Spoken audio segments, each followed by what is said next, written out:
Dando continuidade aí,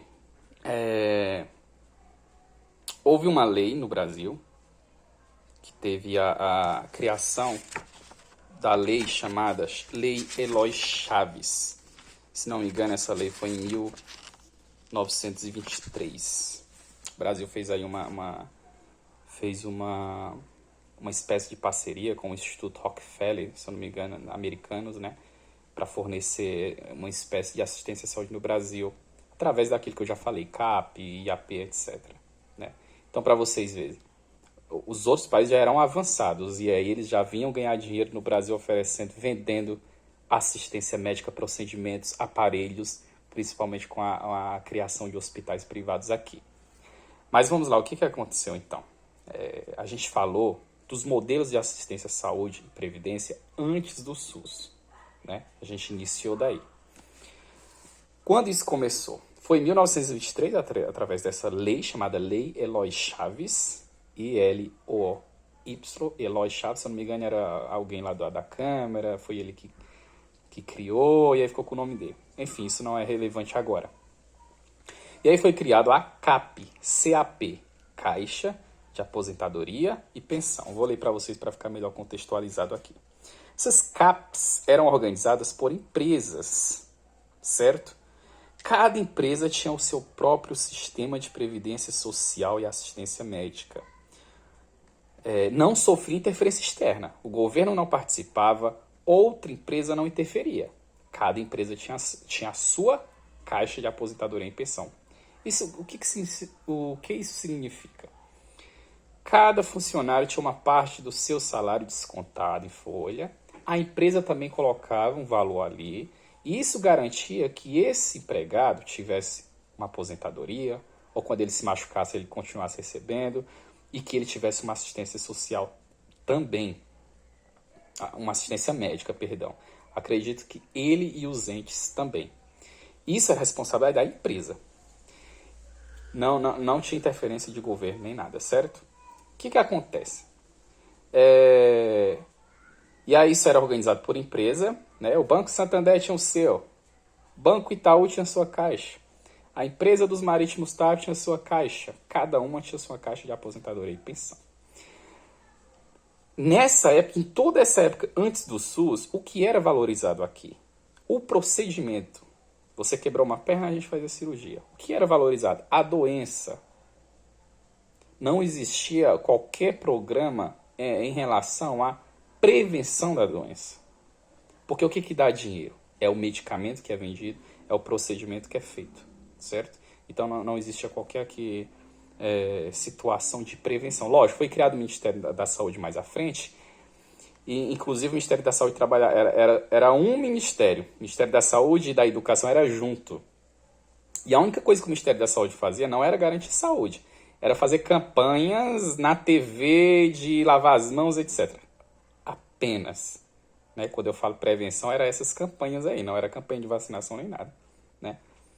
Então, esse modelo das caixas durou de 23 a 33. Depois, em 33, foi criado os IAP, Instituto de Aposentadoria e Pensão. Esse modelo durou de 33 a 66. Note que em 64 houve o golpe militar. O Brasil agora vivia uma ditadura. O modelo da IAP, ele une agora, ele faz a divisão por categorias e não por empresa. Então o Banco Santander não tem mais sua caixa, o Itaú tem sua caixa, não. A gente tem o Instituto de todos os bancários, a gente tem o Instituto de todos os marítimos, assim sucessivamente. Então era dividido agora só era dividido por categorias e não empresas, e aqui a contribuição não era mais só empregado, não era mais só empresa e empregado, era empresa, empregado e governo. Mas olha uma contradição. Aqui diz que só tinha assistência quem contribuía. Mas se o governo está contribuindo aqui também no IAP, no Instituto de Aposentadoria e Pensão, de onde vem o dinheiro do governo? É de impostos. Os pobres ficavam livres de pagar impostos? Não. Então, de forma indireta, os pobres financiavam o sistema, sendo que eles não tinham direito a esse sistema, nem os trabalhadores rurais, que eram os responsáveis de colocar comida ali no prato do brasileiro. Ali por volta de 1964, esse dinheiro começou a ser desviado, né? Esse dinheiro começou a ser usado para empréstimo, para obras que não tinham nada a ver com a saúde e para financiar hospitais privados. Esses hospitais privados cobravam da população, né, dos trabalhadores, e o governo ainda financiava. A troco de quê? Nossa corrupção já é desde o início do Brasil, né? Se esse dinheiro estava sendo desviado, começou a gerar uma revolta da população. Eu contribuo com imposto, o cara está fazendo um hospital privado e eu não tenho direito. E os trabalhadores começaram a perceber que o sistema que eles tinham, que já era pobre, começou a ser sucateado. Nossa, a gente está contribuindo, quando era as caixas era melhor, agora está sucateado, eu vou lá, não tem médico, eu quebro minha perna, eu não tenho dinheiro para me pagar. Isso começou a gerar uma revolta. Lá pelos anos 1970 já começou um monte de conferência, não só no Brasil, mas por fora. Mas aqui no Brasil tinha debate de saúde só entre os deputados. A maioria era médico, empresário, então ficava por isso mesmo. Isso durou de 33 a 66, sendo que 64 foi golpe militar, né? Aqui não tinha qualquer fiscalização de saúde, aqui não existia Anvisa, aqui não existia fiscalização de alimentação, de água, da saúde do trabalhador, que eu falo da NR32 que tem hoje, né, de acidente, etc. Absolutamente nada, né? Isso durou de 33 a 66, até a criação em 66 do INPS, Instituto Nacional de Previdência Social. Então, nas caixas era por empresa, no IAP era por categorias, a divisão, e agora no INPS eu juntava tudo. Não havia mais divisão nenhuma. Agora eu tinha o INPS, Instituto Nacional de Previdência Social, que durou de 66 a 77. Ali no INPS ele cuidava de tudo, de saúde, de previdência, etc. Que durou de 66 a 77. Lá em 77 foi criado o INAMPS, e aí já houve uma organização, uma divisão melhor, né? O Instituto Nacional de Assistência Médica e Previdência Social. É a mesma coisa do INPS, mas teve outras divisões lá dentro que eu não vou me aprofundar agora.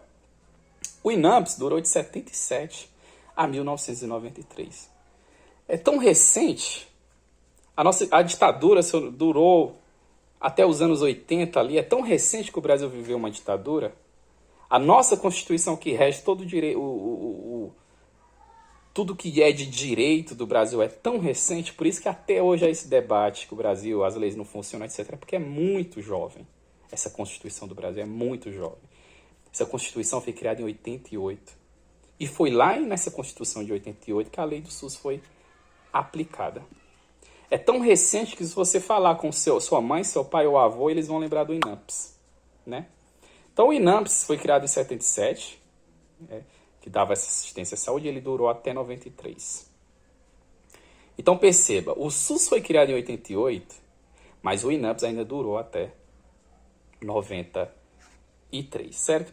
Então eu falei que teve diversos tipos de conferências, mas só na oitava que todos puderam participar. Então veio gente do Brasil todo. Até o sindicato das prostitutas participaram, para você ver a sede que o pessoal tinha de ter assistência à saúde. Foram tudo para Brasília fazer esse debate e conseguiram desenhar o SUS na 8ª Conferência Nacional de Saúde em 1986. Eles desenharam o SUS. O SUS foi criado em 88. Só que de 86 a 88 eles não aceitavam ficar sem assistência. Algo tinha que ser criado, mas ia demorar. Então já foi criado o SUDES, SUDS, Sistema Único Descentralizado de Saúde, que garante essa assistência à saúde através de quem? Do INAMPS, né? Foi criado até o SUS ser desenhado. Em 88 o SUS foi desenhado, foi criado, e em 1990 ele virou lei. Que lei que institucionalizou o SUS? A Lei 8.080/1990. Então, veja, ele foi criado em 88, mas só virou lei em 90. E quando ele virou lei, um dos pontos, o que a lei diz? Que a saúde é um dever do Estado e um direito de todos. Um dos pontos era a participação da comunidade, né? O presidente Collor foi lá e vetou esse ponto. Participação da comunidade não vai ter. Ele vetou alguns pontos que o SUS só funcionava no papel, na prática ia continuar a mesma coisa.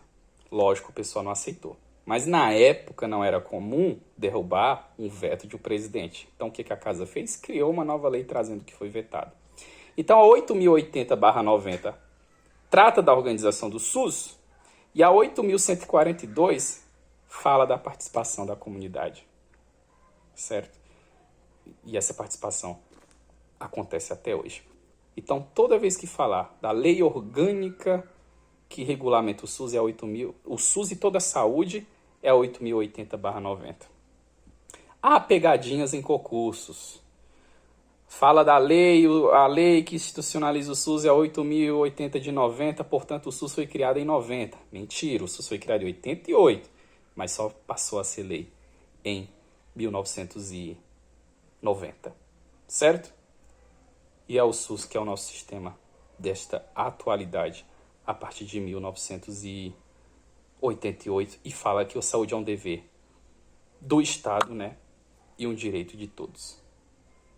Bom, a gente falou disso e vou fazer um próximo vídeo para falar dos artigos da lei. Beleza?